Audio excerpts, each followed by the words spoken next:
পরের জনকে যুক্ত করি। ইশারা আপনাকে আবারও যুক্ত করা আছে। আপনি বলেন তাহলে।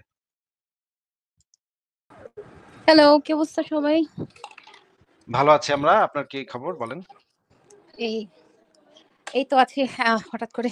আচ্ছা, এর আগেও ফারাজ ভাইয়ের সাথে আমার কয়েকবার কথা হয়েছে। একবারই কথা হয়েছে। আর মাঝখানে আমি একটা লাইভে আ মাসুদ মুফতি মাসুদ ভাইয়ের সাথে কথা বললাম।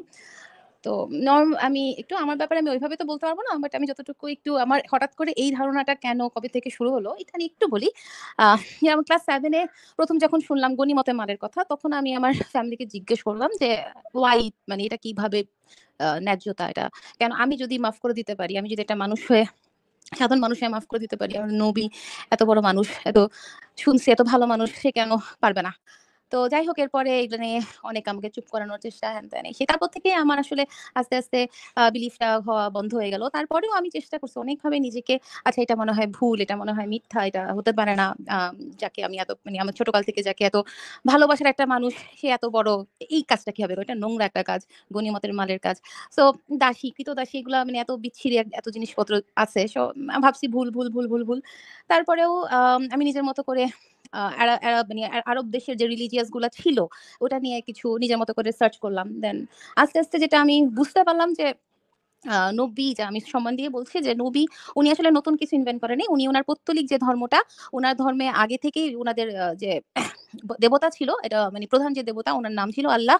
কারণ ওই আল্লাহকেই সে প্রমোট করে গেছে। যখন মানে ওটার সাথে আসলে উনি হচ্ছে ইহুদি ধর্মের যে বিশ্বাসটা কিছুটা মিলায়া দেন সে তার পৌত্তলিক ধর্মটাকেই সে প্রমোট করে গেছে এবং এখানে আমাদের যে হজটাকে তখন গ্রেট ফেয়ার বলা হতো বিফোর ইসলাম। তখন ওই ৭ টা তাওয়াফ দেওয়া, রোজা রাখা, ঈদ পালন করা। ঈদটা হচ্ছে গিয়ে চাঁদ দেবতাকে উৎসর্গ করে পালন করা হতো। রোজা রাখাটাও চাঁদ দেবতার জন্যই হতো যে আল্লাহ এবং আমরা আমাদের ইসলামিক বিভিন্ন চিহ্ন দেখি চাঁদের। চাঁদের সাথে ইয়া করা। তো যেখানে আমরা মানে আমি ওইগুলা নিয়ে কোয়েশ্চেন করতে, করতে আসলে এতদূর মোটামুটি কিছুটা রিসার্চ করা। তো পরে আপনাদেরকে শুনতে পেলাম, আপনাদের কথা শুনলাম। আপনারা আরো সুন্দর করে একদম মানে দলিলপত্র নিয়ে, হাদিস নিয়ে এত সুন্দর করে কথা বলেন, এত যুক্তি দিয়ে কথা বলেন। তখন আমার মনে হলো যে আমি একা না, দুনিয়াতে আরো মানুষ আছে। তখন মানে একটা সাপোর্ট পেলাম। আমি এখন মোটামুটি কাইন্ড অফ একটা ভালো জায়গায় আছি। আমি মেন্টালি মানে ফিজিক্যালি ওকে আলহামদুলিল্লাহ ভালো জায়গায় ছিলাম। আমি আলহামদুলিল্লাহ ইনশাআল্লাহ সবসময় বলি এটা মনে হয় ছাড়তে পারব না বলতে। কিন্তু আপনার কথা থেমে গেছে। ইশারা আপনার কথা কিন্তু এখন আর শোনা যাচ্ছে না। এখন শোনা যাচ্ছে? এখন আবার শোনা যাচ্ছে, হ্যাঁ। হ্যাঁ। তো কতদূর বলছি আমার খেয়াল নাই। তো আমার যেটা মানে এই করতে গবেষণা বা গবেষণা অ্যাকচুয়ালি না রিসার্চ করতে, করতে যেটা একটা দেখলাম যে ড্যান গিবসন একজন মানে কানাডিয়ান একজন হিস্টোরিয়ান ছিল, তো ইতিহাসবিদ ছিলেন। ছিলেন না আছেন আরকি। উনি যেটা উনার একটা রিসার্চ দেখলাম যে উনি যেটা বলতেছে ডকুমেন্টেশন দেখলাম যে উনি যেটা বলতেছে যে মক্কা যে ভরসা করা যায় না এগুলো তো। উনি ইতিহাসবিদের থেকে বড় হচ্ছেন, উনি হচ্ছে একজন ক্রিশ্চিয়ান প্রিচার, মানে আচ্ছা ক্রিশ্চিয়ান ধর্মাবলম্বী এবং ক্রিশ্চিয়ানিটিকে করেন, মানে ক্রিশ্চিয়ানিটিকে প্রিচ করেন। জি এটা ওনার যে গবেষণা, ওই গবেষণার উপর আমি কোনো দেখি নাই, কোনো ধরনের আপনার পিয়ার রিসার্চ দেখেন বা পিয়ার রিভিউ দেখিনি আর কি, যে এটার উপর আর কেউ কোনো কাজ করছে জিনিসটা দেখিনি। সো ওইটাকে একবারে গ্রহণযোগ্য বলার খুব বেশি একটা পয়েন্ট নাই আসলে। কিন্তু মানে উনারটা গ্রহণযোগ্য না মানে উনার ইয়াতে করে না, কিন্তু উনার কিছু কথাবার্তা যেটা ছিল যে মানে যেটা ইভেন আমি তাওরাতেও দেখছি যে আহ, ইব্রাহিম আলাইহিস সালাম যে মক্কায় আসার কোনো ধরনের প্রমাণ কোথাও নাই কোরআন শরীফ ছাড়া। মানে ইভেন তাওরাত ইভেন বাইবেলেও কোথাও আমি মক্কায় এসে যে উনি ওই কাবা শরীফ বানাইছে সেটার কোথাও কোনো প্রমাণ কোরআন ছাড়া কোথাও নাই। সেটার দাবি কোরআন ছাড়া কোথাও নেই, কোরআনেও তো কোনো প্রমাণ নেই, কোরআনের দাবি বলা আছে।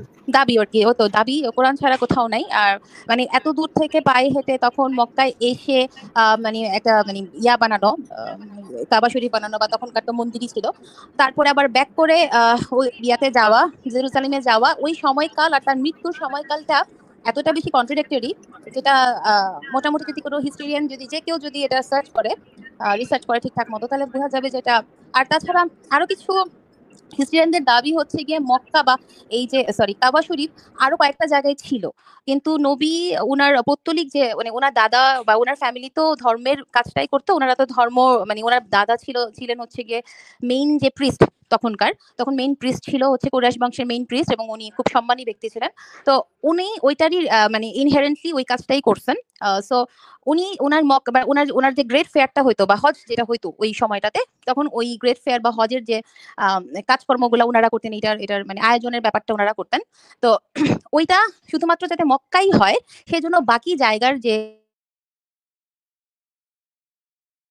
আবারও বন্ধ হয়ে গেছে কথা। কথা এখন আবার শোনা যাচ্ছে না। আমিও শুনতে পাচ্ছি। হ্যালো? এখন আবার শোনা যাচ্ছে। আচ্ছা, সরি। যেটা হচ্ছে বারবার আমার ইয়েটা বন্ধ হয়ে যাচ্ছে কোনো কারণে। তো যেটা হচ্ছে গিয়ে কিছু হিস্টোরিয়ানদের দাবি হচ্ছে গিয়ে আর মক্কার মানে আরো সরি কাবা শরীফ আরো অনেক জায়গায় ছিল যেটা পরবর্তীতে নবী ভেঙে ফেলছে। কারণ উনার যে পারিবারিক যে বিজনেসটা ছিল, ধর্মীয় যে বিজনেসটা সেটা বাঁচানোর জন্য বা মক্কাকে বাঁচানোর জন্য সবসময় যেন মক্কাই মানে কেন্দ্রবিন্দু থাকে এই গ্রেট ফেয়ার বা হজের। সেই কারণে উনি ভেঙে ফেলছে। এরকম আমি কিছু হিস্ট্রিতে পাইছি। যেটা কি আপনারা শুনছেন বা কিছু?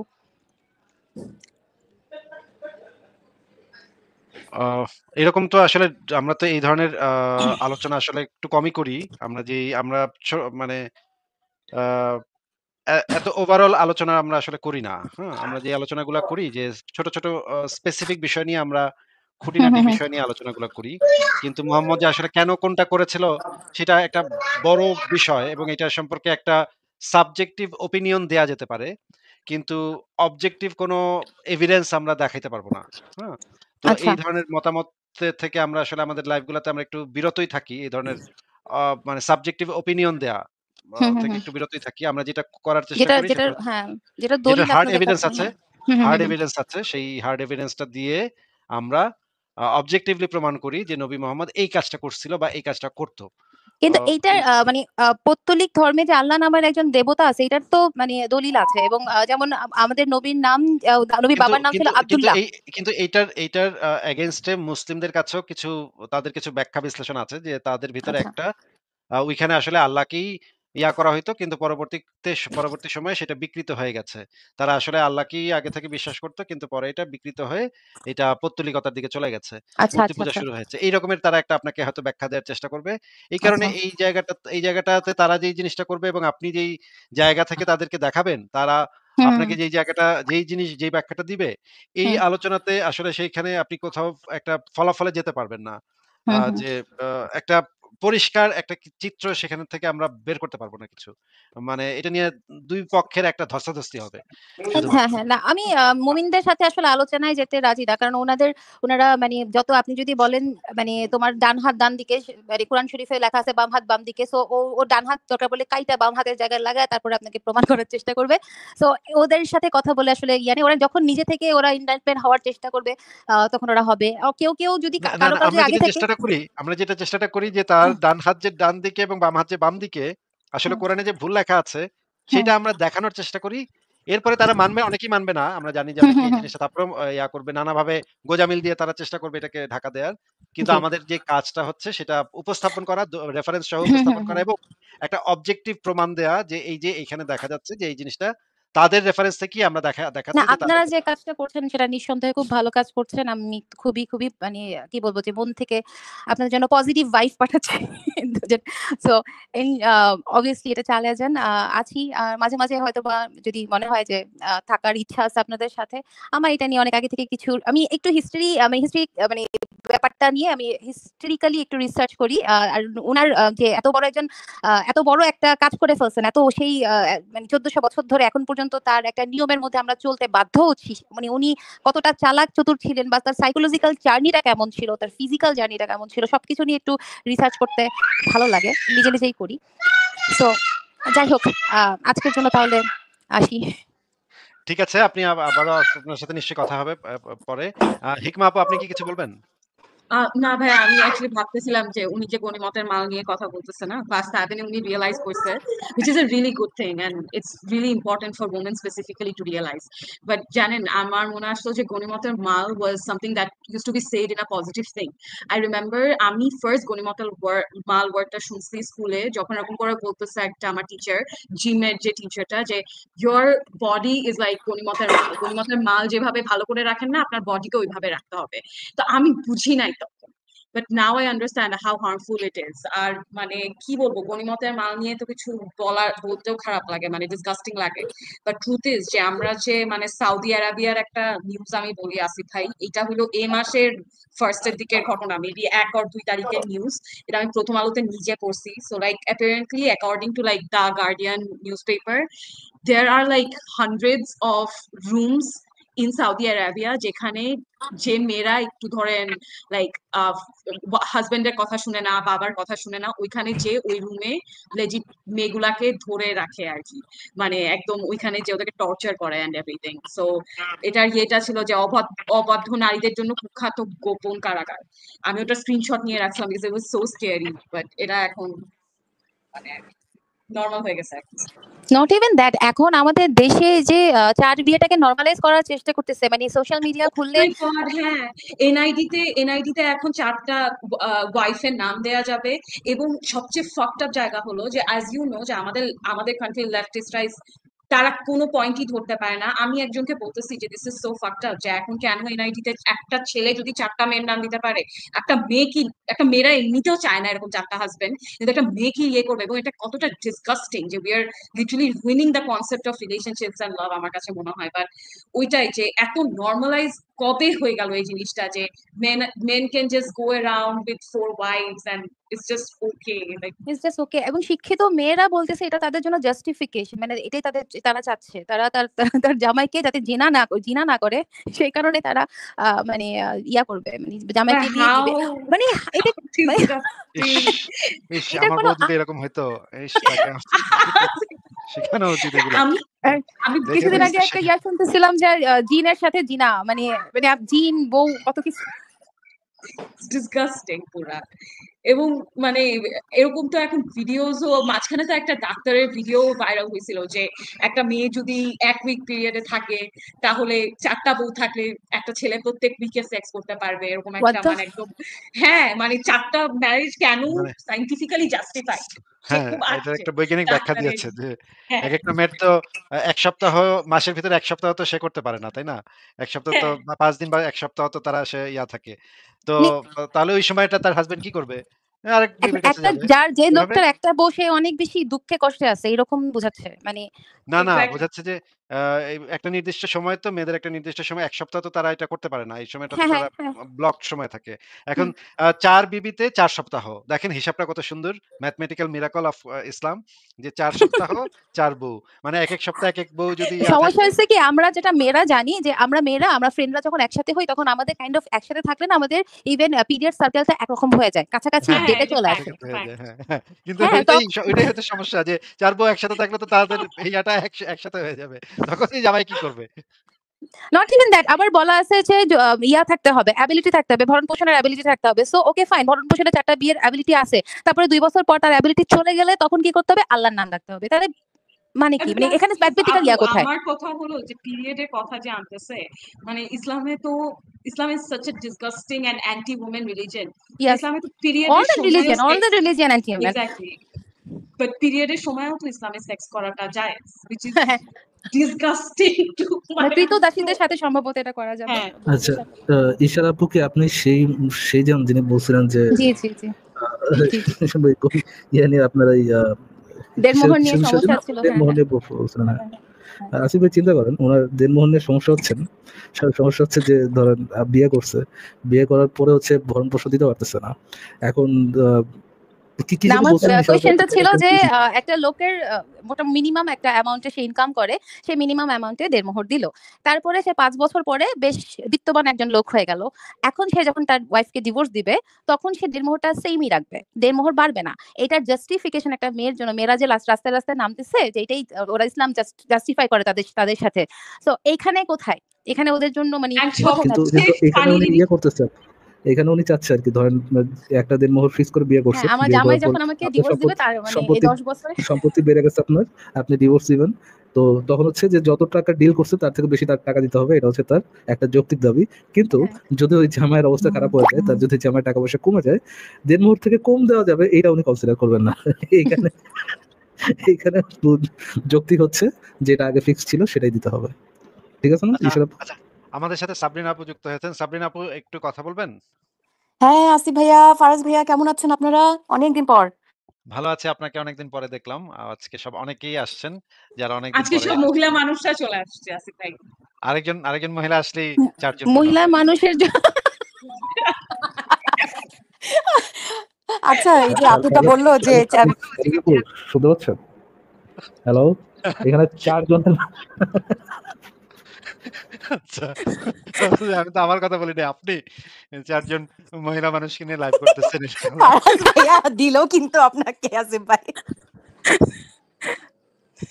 আচ্ছা বলেন আচ্ছা সাবরিন আপু ঠিক আছে। বলেন। ফারাজ ভাইয়া দিল কিন্তু এখন কিন্তু আপনার নিতে হবে। হ্যাঁ, এটা তো থিওরি। দিতে নিতে পারলে তো দিতে হবেই। আচ্ছা ঠিক মুমিন আছে। মুমিন ব্যক্তিরা খুব জেলাস ফিল অলরেডি করবে ফারাজ ভাই। একজন ইয়ে করছে আসিফ ভাই, অলরেডি একজন নক করছে। আমি জয়েন করতে পারবো। হ্যাঁ, শিওর শিওর।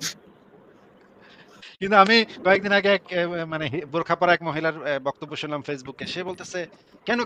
আমাদের স্বামীরা কেন ৪ জনকে রাখতে পারবে না? এটা কেমন কথা? আমাদের এই রাষ্ট্র কেন আমাদেরকে এই ধর্মের অধিকারটা কেন দিবে না?"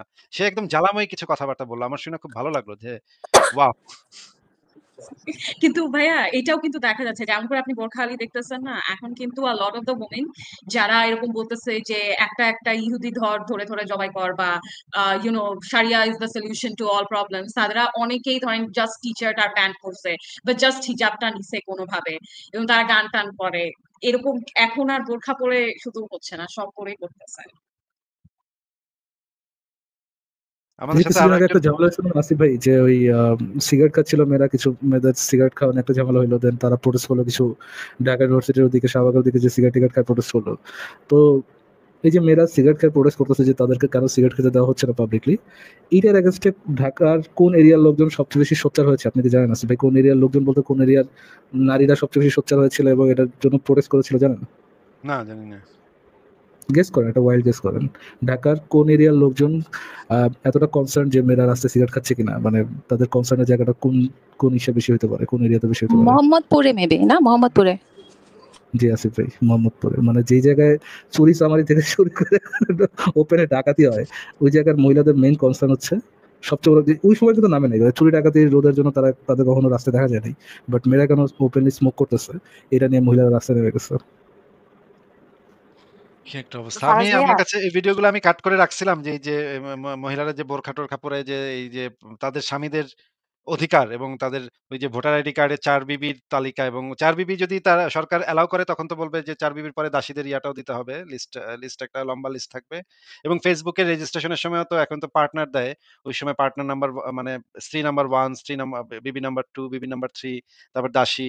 এইভাবে তো সব সোশ্যাল মিডিয়াতেই এই জিনিসগুলা করতে হবে। এটা তো একটা বিরাট কিন্তু বন্দোবস্ত আসিফ আসলে ভাইয়া, সরকারের করতে হবে। কবে কিন্তু কবে না আসিফ ভাই দেখাবেন যে মাদ্রাসা থেকে বাচ্চা বাচ্চা নিয়ে বেরোইছে, বুঝছেন, ছোট ছোট বাচ্চা মেয়ে নিয়ে বেরোইছে যে আমরা নিকা করতে চাই, হুজুরের বউ হবো। এইটাও যে এই বাংলাদেশে কবে দেখবেন ভাই, এটার কোনো কিন্তু ফারাজ গ্যারান্টি নেই। ভাইয়া, বিয়ে আসিফ ভাইয়া, এখন সমস্যাটা কথাটা হচ্ছে যে কিছুদিন আগে যে একটা মিম দেখলাম যে একটা লোক বলছে, দুইটা তার বউ বলছে যে এই বউ এই জায়গায় ডাকে, একবার শুতে ডাকে, আরেক বউ ওইখানে শুতে ডাকে, তো তার বডি এখন আর বডি নেই, বডি হয়ে গেছে।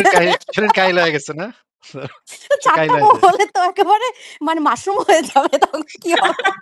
ইভেন না এনআইডি কার্ডে যে হ্যাঁ ৪ বিয়ের বিরুদ্ধে মানে ৪ বউয়ের নামের বিরুদ্ধে কারা কথা বলতেছে, মানে কারা দাঁড়ায় আছে, তারা হচ্ছে গিয়ে জামাতির লোকই। কারণ ৪ বউয়ের নাম দেয়া থাকলে তারা যে লুকায় লুকায় বিয়েগুলো করে সেগুলো করতে পারবে না। কারণ হ্যাঁ মানে যারা ৪টা আচ্ছা বিয়ে আপু, করে তারা তো ৪টা বিয়ে করে না। কিন্তু আপু মোহাম্মদ শোনো, ইসা আমার তো কথা বলছে হচ্ছে, যে আমার আরেকটা কথা হচ্ছে যে শোনো, ওরা 4টা বিয়ে করে বুঝলাম যে ওদের স্যাটিসফ্যাকশন হচ্ছে, লোকটা তো স্যাটিসফ্যাকশন হচ্ছে 4টা বউ দিয়ে, কিন্তু এই লোকটা যদি উইঙ্কি পিঙ্কি যদি হ্যাঁ টাইনি মিনি থাকে তাহলে তো 4টা বউ তো বউকে সে স্যাটিসফাই, কিন্তু বউরা তো স্যাটিসফাই হবে না, সেটার কি হবে? না না, এইজন্যই ইসলামে তো বউয়ের স্যাটিসফ্যাকশনের কথা তো আমাদের ধর্মে নাই। স্যাটিসফ্যাকশন নেই। ইসলামে ওয়াইফ মেনাসা হলো আপনার একটা অবজেক্ট। আপনার আপনার ইসের সমস্যা হচ্ছে, আপনার মাইকের সমস্যা হচ্ছে। বউয়ের আপনি ইয়ে নিয়ে স্যাটিসফ্যাকশনের আসেন, কথা আমাদের ল্যাপটপ ধর্মে থেকে নেই, আসেন। বরং হচ্ছে গিয়ে আমাদের ধর্মে মেয়েদেরও সার্কামস হয় যাতে ওরা স্যাটিসফাইড না হয় কখনো। কথা আমি তো হলো যে মোহাম্মদ আ তো সরি ভাইয়া, জিজি ভাইয়া আপনি কমপ্লিট করেন। আমি তো যেটা জানি যে আমি যেই মেয়েদেরকে দেখলাম আন্দোলনে নামতেছে, আমি তো একদম 100% সিওর এই মেয়েরা লেসবিয়ান এবং তার লেসবিয়ান পার্টনারকে তার স্বামীর ২য় বউ হিসেবে সে আনতে চায়। আমি তো এই হতে বিষয়ে পারে, 100% হতে পারে। এটা এটা খুবই এখানে ভালো বুঝে, এটা আমারও এটা মনে হ্যাঁ, হয় এটা হতে পারে। যে ৪টা বিয়ে থেকে একটা মেয়ে কি পায়। So I think this is because of that reason. মেয়ে আমার কিছুই পায় না আপু। তার উপরে দেখেন এই যে দেনমোহর যে এটা কিন্তু সত্যি। ইনফ্লেশনের সাথে, সাথে কিন্তু এটা মানে দেনমোহরের এটাও কিন্তু অ্যাডজাস্ট হওয়া উচিত। হ্যাঁ, ইনফ্লেশনটা কনসিডার করতে হবে। এটা অবশ্যই কনসিডার চিন্তা করেন সবকিছু চিন্তা করেন ২ লেসবিয়ান মেয়ে একই ঘরে থাকতেছে, একই সাথে শুইতেছে, একই সাথে সব করতেছে। কিন্তু খাইতেছে জামাইরটা। জামাই কিছু বুঝতেছে না। জামাই ভাবতেছে আমার ২ বিবি, আমি ঘরের ২ বিবিকে রেখেছি। জামাইও খুশি, বিবিরাও একটা খুশি। বোন পেলো, একটা হ্যাঁ, বোন দেখেন পেলো, ওরা দুজন মিলে খেলবে, চুল না, বাঁধবে। আপনি ভাই লেসবিয়ানের এগেইনস্টে তো কোনো কিছু বলাও নাই। মানে কেউ লেসবিয়ান হতেই পারে, এটার এগেইনস্টে কিন্তু কোনো ইসলামের কোনো রুল নাই যে লেসবিয়ান হতে পারবে না। তার মানে সে ৪টা বউ রাখুক, ৪টা বউ লেসবিয়ান হোক, ইট ডাজন্ট ম্যাটার। সেই ব্যাটা যখন মানে ইচ্ছা তখন সে খুশি যা করতেছে, দ্যাটস অল হি ওয়ান্টস। মানে I have thought about it যে আল্লামা মোহাম্মদ যে বেরাসাত দেববন্দি এটা কি বললো বলে লেসবিয়ান হওয়া নিয়ে কোনো ঝামেলা নাই। নাহলে আসলে আল্লামা সাহেব কোরআন কি হাদিসের কোথাও লেসবিয়ান বিষয়ে কিছু বলা নাই ভাই ভাই। ইয়া নাই, জাস্ট নারী সমকামিতা নিয়ে কিছু বলা নেই আসলে? আপনি না, আর সিরিয়াস? হ্যাঁ, না, নারী না, নারী সমকামিতার বিষয়ে সমকামিতা কোরআন অ্যালাউড। হাদিসে মানে কোথাও কিছু কিছু নাই। বলা নাই তার মানে এটা অ্যালাউড হবে। যেহেতু বলা নাই তার মানে ইটস ওকে। কোরআন হাদিসে কিছু নাই তো ভাই লেসবিয়ানদের সম্পর্কে। কোরআন হাদিসে যেটা আছে যে লূত জাতির যে কর্ম যেটা হচ্ছে যে ওই পথে সেইটার কথা বলা আছে। তাহলে লেসবিয়ানরা তো ওই পথে করেই না। সেটা সমস্যা কি? Okay, that's what. I have thought about this because ভাইয়া দেখেন যে as you know যে মোহাম্মদ পরপর সব বিবিকে লাগাইতো এক রাতে। If they were not living in close proximity, এটা কিভাবে? ওর কি আরেক জায়গায় দৌড় দিত, আরেক একই জায়গায় বাসায় আরেকটা থাকতো, জায়গায় একই দৌড় বাসায় দিত। থাকতো। হ্যাঁ, এক্স্যাক্টলি। আমার কাছে মনে হয় যে এটা একটা আমার মনে হয় মোহাম্মদ ওই এলেন মাস্কের মতো মনে হয় কোনো ওই মাশরুম তারপরে এই যে হার্ব এগুলো খেয়ে মানে পুরা তরতাজা হয়ে তারপরে লাইক লেটস গো মানে একেবারে সেরকম রেডি হয়ে এক একজনের বাসায় গিয়ে হ্যাঁ 1/2 ঘন্টা করে টাইমিং করে 1/2 ঘন্টাও না মনে হয় এর তো মানে 1/2 ঘন্টা লাগার কথা না মনে হয় আধা কয়েক ঘন্টা সেকেন্ড কিন্তু আপনারা যেহেতু মোহরানা টোহরানা নিয়ে কথা বলতেছেন আসি ভাই, আমি রিসেন্টলি এটা নিয়ে এই যে একজন বেয়াদব আছে না অনলাইনে লাইভ টাইপ করে কি জানি নাম আসাদ নূর, এবং তার যে সাথে নতুন আরেকজন বেয়াদব যুক্ত হয়েছে কি জানি তার নাম ইমরান বিন বশির। ভাই ওনারা যে ধরনের খারাপ ল্যাঙ্গুয়েজ ইউজ করতেছে লাইভের মধ্যে, আমি কি একটু শেয়ার করে দেখাতে পারবো আপনাকে? দেখেন এগুলো তো জাতির সামনে মুখোশ উন্মোচন হওয়া দরকার। জেনুইনলি আসি ভাই, মানে এই ইনভাইট করেন প্লিজ ফারাজ কেউ ভাইয়া প্লিজ তাদেরকে কেউ ইনভাইট অফেন্ডেড করেন হয় না, এখানে আসার প্লিজ কেউ অফেন্ডেড হয় না, কজ এটা আমার ইয়া না, মানে আমার মুখের কথা না, তারা বলতেছে এবং এমন ডিসগাস্টিং কথা শুনেছি আমি। যেটা হজম করাটাও একটু টাফ। তো দেখেন যে ওনারা কি বলতেছে ভাই, কি ধরনের ডিসগাস্টিং কথাবার্তা বলে, একটু সহবাস। শুনে দেখেন। হ্যাঁ, এটা যদি আমরা বাংলাতে বুঝি না আসলে আরবিতে নিকাহ এর মানে হচ্ছে সহবাস করা। তো এই বিবাহের ক্ষেত্রে একটা মোহরানা নির্দিষ্ট করতে হয়, দেখেন ভাই মোহরানা নিয়ে উনি কি ধরনের ডিসগাস্টিং একটা এটা কথা বলে। স্পষ্ট। এই মোহরানাটা কি? এটাকে বলা হয় মিল্কে বোদা। তবে এটা কি ধরনের শব্দ আছে ভাই? এটা নাউজুবিল্লাহ। কি ধরনের শব্দ আছে ভাই? What is this? মানে আপনি করতে হয়, জাস্ট এটা স্পষ্ট। এই মোহরানাটা কি? এটাকে বলা হয় মিল্কে বোদা। এটা কি আছে ভাই? এটা কি শব্দ? সেন্সরশিপে পারা উচিত এটা। ভিডিওটা সেন্সরশিপে পারা উচিত। মানে কোন অবস্থায় দুজনের মধ্যে সুজের আরামসে বলতেছে, কোনো মানে কোনো লজ্জাবোধ কিচ্ছু নাই, এগুলো কি আছে ভাই? চেহারার কোনো ভাবও পরিবর্তন হলো না।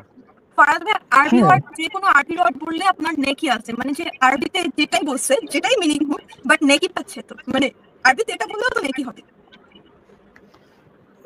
সেটা ঠিক আছে, বাট তারপরে বলাটাকে তো একটু অ্যাটলিস্ট একটু মানে বুঝে শুনে বলা উচিত। প্রেম করার সময় শব্দটা বলতে আরবিতে আমার কথা বললে তো নেকি হবে। মানে যদি বিয়ের বহির্ভূত কেউ প্রেম করে তাহলে আরবিতে প্রেম করলে নেকি হয়ে যাচ্ছে। বলা হয় মিল্কে বোদা। শব্দটা বলতে আমার বোদা বলতে লজ্জাস্থানকে বোঝানো হয়। তো ও গড। আর সম্ভব না, আর সম্ভব না, সরি। এগুলো কি আছে ভাই? ভয়ঙ্কর অবস্থা। লাইভের মধ্যে এই ধরনের কথা এগুলো কি? জি প্লিজ সরি, দেখার দরকার ছিল, দেখালো আর কি। হ্যাঁ, মোহরানাটা এরকমই তো। মানে আমি টাকা নিয়ে তারপরে আমি তার কাছে বিক্রি হয়ে গেলাম, এরকমই তো। আপনার একটা বিশেষ অংশ এটা আপনি মানে টাকার বিনিময়ে ব্যবহার করতে দিচ্ছেন। সেটাই বোঝায় আরকি মহারানা বিষয়টাকে। কিন্তু আচ্ছা, এটা তো বলা হয় যে মানে Meher is like feminist in nature for Real. এটা কিন্তু অনেককেই আমি বলতে দেখছি। আর আমি নিজেও ভাবতাম যে মেহের লাইক আমি তো জানতাম না what this situation is. But আমি কিন্তু এটাই ভাবতাম যে আল্লাহ ইসলাম ইজ সো প্রোগ্রেসিভ যে মানে gives money while getting married so that মেয়েদের আনপেইড লেবারের জন্য একদম আমাকে একবার একজন এগুলা বলছিল। এন্ড এগুলো অনেক লাইক ওয়েস্টিস্ট যারা তারা অনেক বলে এগুলা। I didn't even know. যদি যদি ইয়ে হয় ধরেন যদি আপনার ইয়ার বডি ক্যান বি গরিমতের ভাল, দেন মিল্কে বোধহয় এটাও ফেমিনিস্টিক হইতে পারে, এটা তো কোনো সমস্যা নাই আসলে। এবং এবং যদি এটা এটা কিন্তু সত্যি, এটা যদি আপনার অপছন্দের ধরেন আপনি কাউকে বিয়ে করলেন সেটা কিন্তু একরকম, আর আপনার যদি সেক্স করতে হয় এটা কিন্তু একরকম লেবারের মতোই কিন্তু। অ্যান্ড ইন দ্যাট সেন্স তাহলে তো মানে আওয়ারলি রেট দেওয়া উচিত, তাই না? একবারে কেন দিবে? সেটাই যদি হয় তাহলে তো প্রত্যেক মাসে মাসে একটা অ্যামাউন্টই করা উচিত। একটা অ্যামাউন্ট দিয়ে কেন পার পেয়ে যাবে? খাওয়াচ্ছে, পড়াচ্ছে, থাকতে দিছে ওটা। নট এটা অনলি নিশ্চয়ই that, feminist not only idea কি ইয়ে করে, রাইট? ফেমিনিস্ট আইডিয়া কি এগুলো ফেমিনিস্ট আইডিয়া কি আপহোল্ড করে, রাইট? যে প্রতি মাসে একটা নির্দিষ্ট পরিমাণ টাকা সার্ভিস দেওয়ার জন্য।